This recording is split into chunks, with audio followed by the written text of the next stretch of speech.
your time, and you can keep on going until you literally run out of time. With that being said, we are joined today by Judge Chris Sabella of Hillsborough County. So it's a chance for you to show off appropriately, and we are ready to begin. Morning, Honor Levine. For the judgment creditors in this matter, I'd like to have 10 and 5, reserve 5.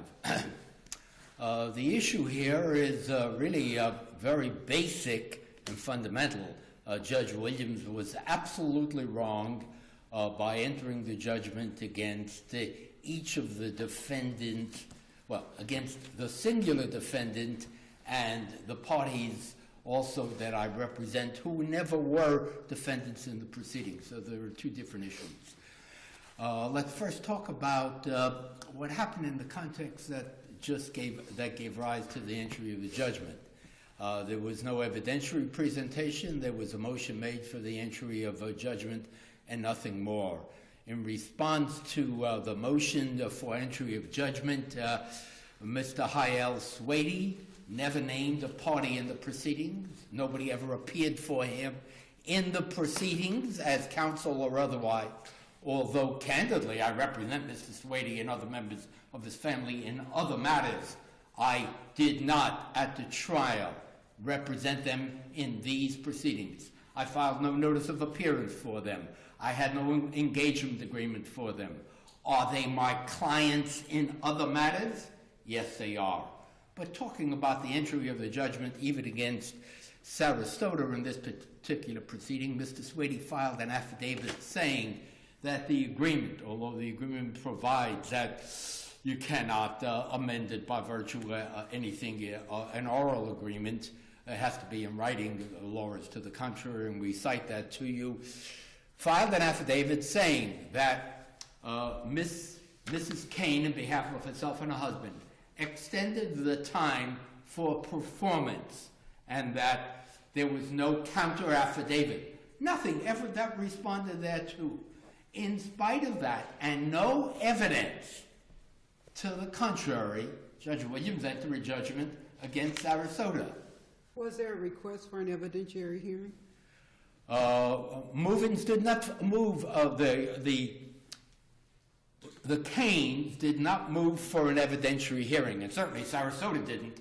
They just moved for the entry of a judgment. That is the Canes, and nothing more.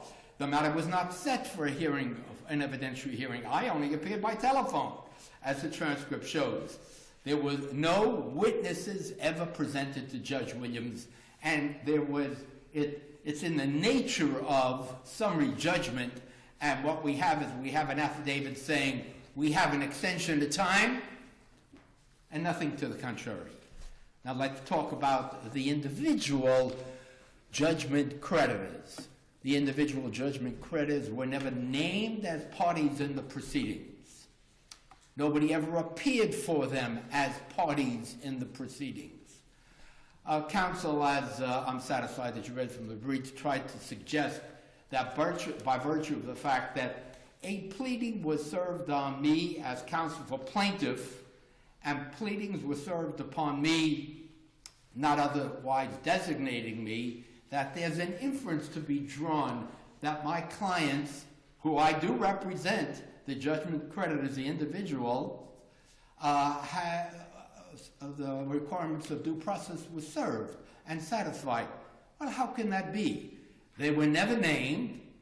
The hearing was not an evidentiary hearing, and the Swadys and his children were just never before the court as parties in these proceedings in any manner whatsoever.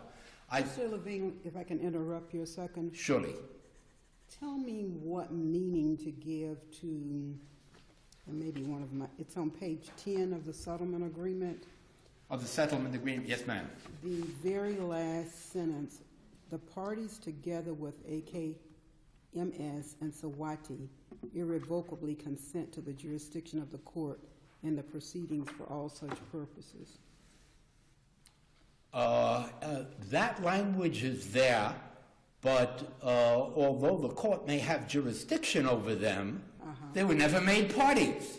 where within the four corners of any pleading in this case, other than the judgment, are they parties? They weren't noticed. Yes, we consent to jurisdiction, but you have to have notice of a hearing. They weren't noticed of a hearing. I'll be interested in see what counsel has to say as to where there is notice of this motion for the entry of judgment against the judgment debtors other than Sarasota. It does not exist in the record. I never filed a notice of appearance for them, and they never appeared. So the only pleading that someone may be able to construe, and I don't know how you would, was the affidavit of Heil Swady filed resisting the entry of judgment, saying that there was an oral agreement of extension of time. He was entitled, as were each of the other named judgment debtors, entitled to notice of the final hearing, and they were not. Unless you have some questions, I mean... Well, I've got a question about, based upon the pleadings that I've seen in the record, the settlement agreement, the stipulation for the entry of the order approving the settlement agreement, and the final judgment. There is no reference, although as I look at the settlement agreement, the appellants agreed to consent to the court's jurisdiction. Absolutely, there's no question about that. Right. And then when the trial court enters the final judgment, for example, where it says copies to the parties, I don't see an address or reference to any individual parties. Judge, there is none, and merely because the fact that somebody submits that you have jurisdiction over me doesn't mean that I have waived, and it doesn't say in that settlement agreement that they waived notice. You had jurisdiction over me, and if as a matter of fact there is something... For all purposes. If there is something that I should be prepared to address, you have to put me on notice. That's what due process is about. Yes, I'm before you. Now, tell me what I'm supposed to be prepared to address. How am I going to defend the matter, any matter, unless I'm told what it is? So where in the record, and counsel will be able to show you, I'm sure, where in the record any of the individual defendants, judgment creditors, I should say, any of the individual judgment creditors ever got notice that there was a hearing on anything? Well, their names are not even mentioned on the settlement agreement after the court approves the stipulation for entry of the order. Judge, so are we to assume that they didn't even get notice of the settlement agreement that, for purposes of this proceeding, they don't dispute they entered into? Judge, I compliment you on your homework. You have obviously read the record on the proceedings, and they're nowhere in there.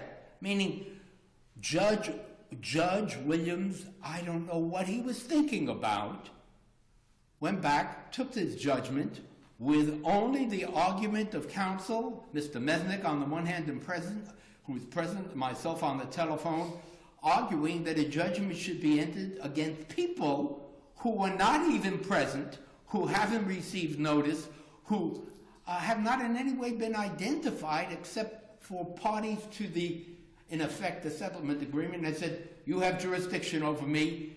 You got to tell me what it is that you intend to do to me so I could defend myself. And then how you enter a judgment against anybody when there is an issue of whether or not there's a breach.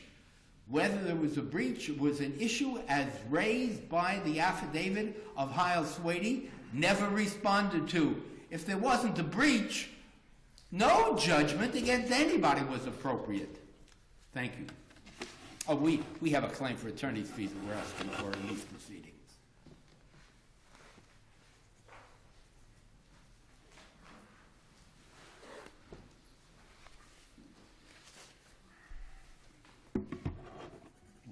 please the court. Michael Cochran on behalf of the appellees. Your Honors, I heard the argument of counsel, and I don't think there's a question as to whether or not there was a consent as to jurisdiction. But as it relates to notice, which you have to look at when you look at the totality of the pleadings that are there, it's obviously When we look to notice, the original lawsuit, as I understand it, was stipulated to be dismissed. Is that correct, based on the agreement? The original lawsuit of the counterclaims and such was dismissed, and the trial court then approved this settlement. Yes, sir. Yes, sir.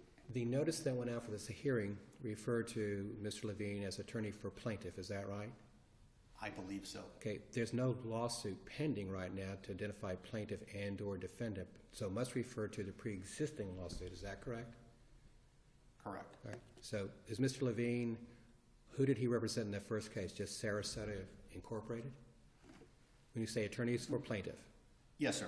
When the case started, that's who he represented. Then how did the other parties derive notice from the notice to attorney to plaintiff when the plaintiff was Sarasota State and Jewelry Buyers Inc., and perhaps arguably encompassing Mr. Swayte as president, and maybe he blurred his individual capacity, but how does it get to the other two parties?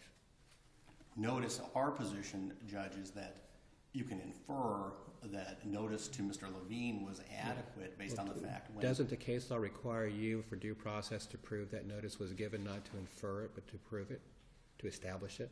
And I think we can. There's no evidence at the hearing before Judge Williams, was there?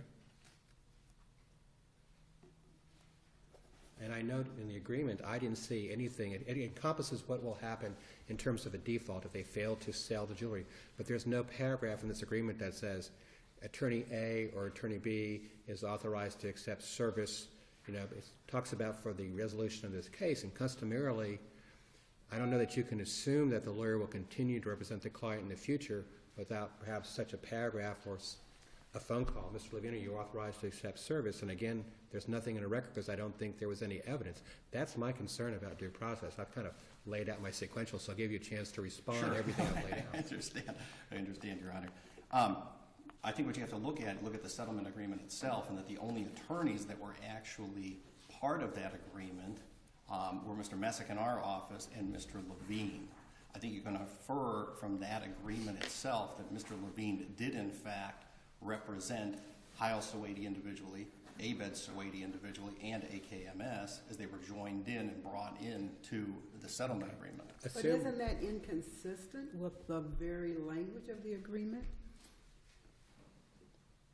There's language in one of the parts that refers to the individual defendants having obtained or consulted with Paragraph counsel. 10. Paragraph 10, the reliance. Right. And See, I don't see how that...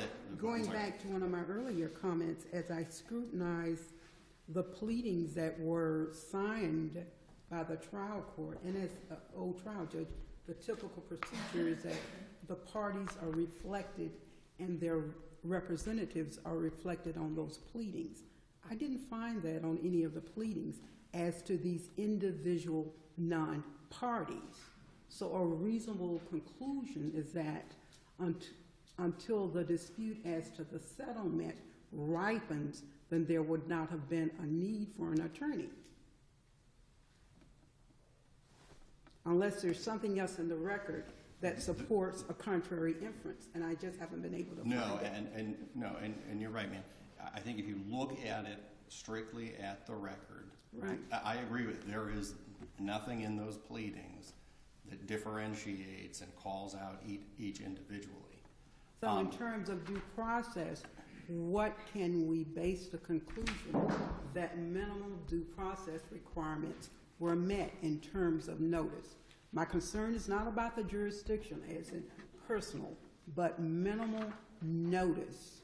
You have to believe that when in fact the settlement agreement was entered into and that the only attorneys that were involved in it were Mr. Messick and Mr. Levine, that in fact at that point in time he did represent those other parties. Let's assume that that inference is correct. Let's assume that under your scenario, we can assume that at that moment in time, Mr. Levine was charged with representation. How do I get to the point that says, in the future, he has already been retained and authorized by clients to accept notice in the absence of any record to show it? Assuming I accept your inference, how do I make the jump to the future that says he is still their attorney because clients have a right to hire and fire you, and you have a right to hire and fire your client? And my concern is that even assuming your inference, how do I make the next leap to the future? Because he represents them here today. Well, yeah. And that's, I mean, I'm I understand not that, but, if I can borrow Judge Crenshaw, as an old trial judge and as an old trial lawyer who did stuff, usually, if, for example, in domestic relations, you'd pick up the phone and say, are you still authorized to represent party A or B? Because I need to file some subsequent proceedings, and I don't want to embarrass your client by serving them at work. Are you authorized or not? No. Okay, I'll serve them. But here, I look for the contract that says, Mr. Levine is authorized in the event of a subsequent alleged breach to accept service or to accept notice. There's nothing there for either party. And my concern is, again, I'm not sure I agree with the hypothesis, but assuming that I believe that inference, how do I stack that inference to the future? And I guess I don't want to beat a dead horse. No, no, Judge, and that's, you really, the only way you can really do it is by looking at the settlement agreement itself. We had briefed the fact, talking about that you could take judicial notice of the relationship between the parties, ABED, Heil, AKMS, with Sarasota Estate. Well, let me interrupt you a second. Was a request made for judicial notice to be taken, and was it granted or denied? I don't know that, ma'am. I don't know. Okay. Well, if it wasn't, then can we properly take judicial notice of those facts? No, you can't. And again, my concern, to be perfectly clear, is what the record tells me about what the trial court relied upon. Sure. Okay. And I understand. I knew coming in here that was going to be the problem. Is when you look at those pleadings, there isn't a little CC at the bottom that it went to XYZ PDQ. And there's that magic language, for example, in many agreements it says, I waive notice. It's not there. You have to, in order, to go with my argument, you have to believe my argument that at the time, if you take it based on the settlement agreement, that, Mr. Levine signed off on the stipulation. You have the reliance paragraph at paragraph 10 that ABED and Heil also signed off on. ABED signed off for AKMS that at that time he was representing them. Stop there. Okay. At that time, piggybacking on something that Judge Castlewaver said, were those proceedings not concluded at that point? And if I follow your argument, when one proceeding is concluded and another proceeding starts, then an attorney is perpetually on the hook without doing anything else simply because he represented that client in those prior proceedings. Is that what you're saying? No, ma'am. Okay, so how is he responsible then if the prior proceeding was concluded with that stipulation for dismissal, and these proceedings that are on appeal are in the nature of post-judgment activity? So give me a principle for holding an attorney responsible under that kind of scenario.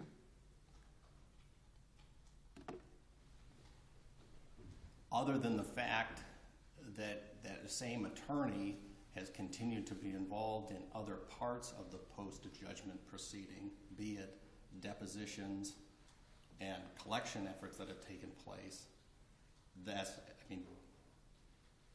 Is there competent substantial evidence in the record to support that finding? And did the trial court make a finding to that effect? The trial court did not.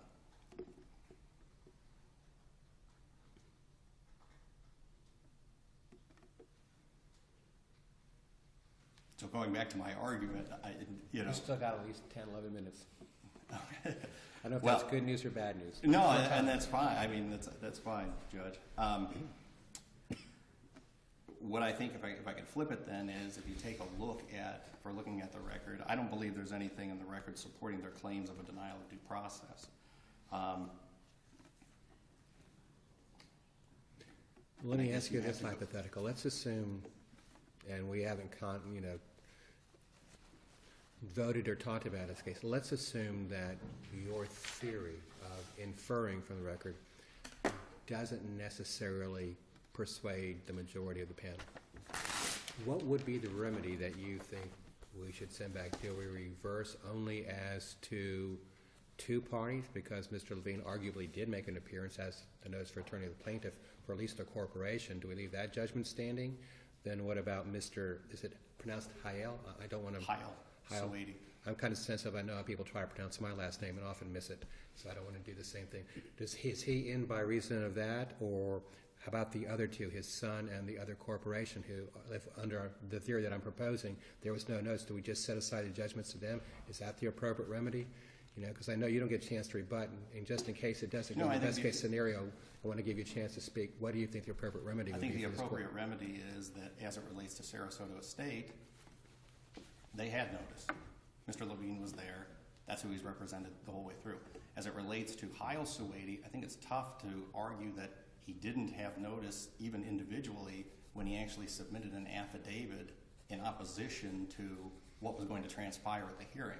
So I think as it relates to Sarasota Estate and Hayel Sawady, I don't think there's any argument that those should stand. As it relates to the other two, that would be, I think you would just have to send it back, and we would just have a rehearing as it relates to Abed, Sawady, and AKMS. Yeah, I didn't mean to take you through. No, I just want to that's- make sure that you didn't get a chance to respond in case there was a debate of what the remedy might be. No.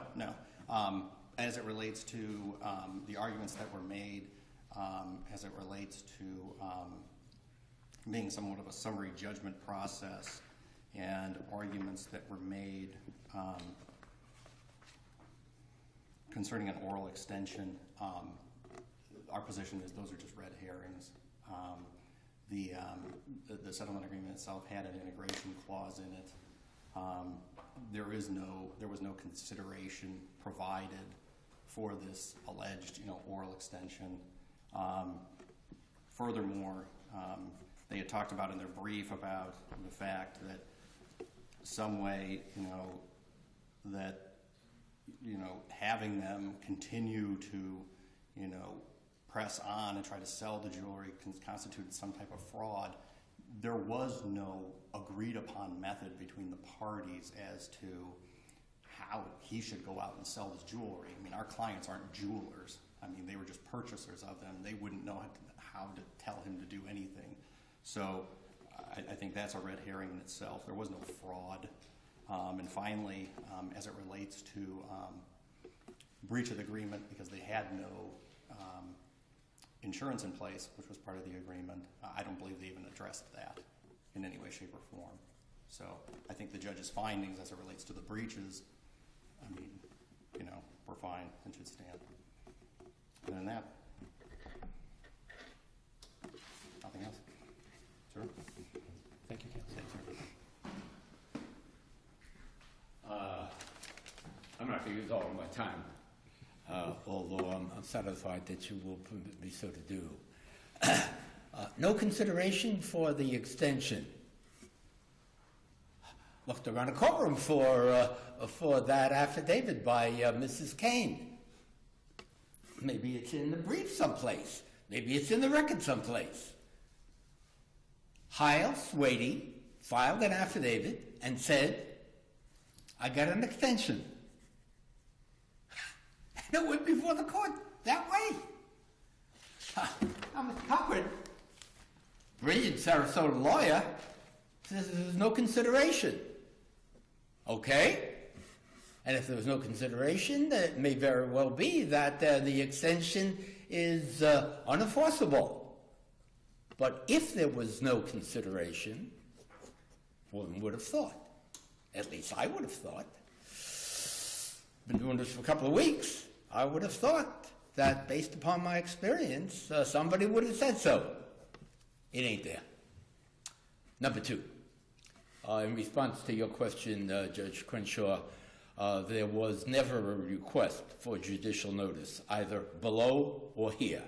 It's not, I don't remember. It was never made.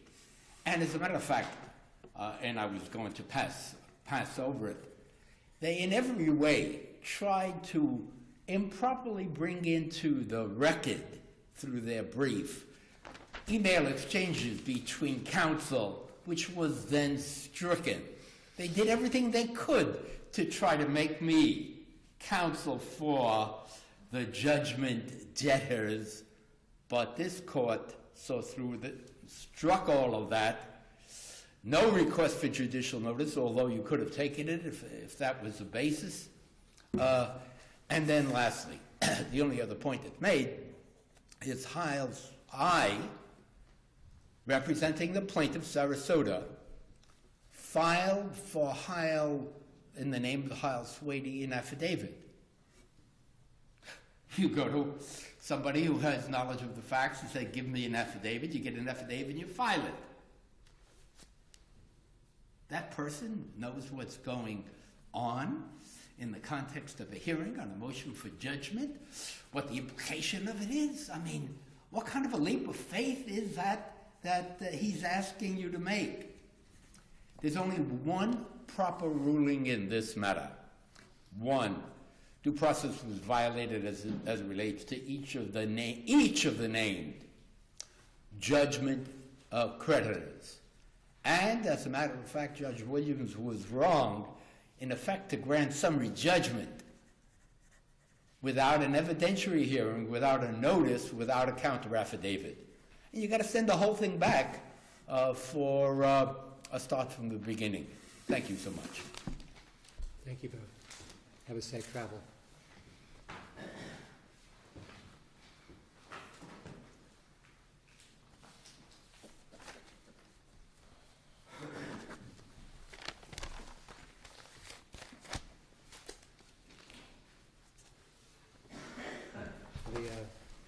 The next matter involves the guardianship of Steiner.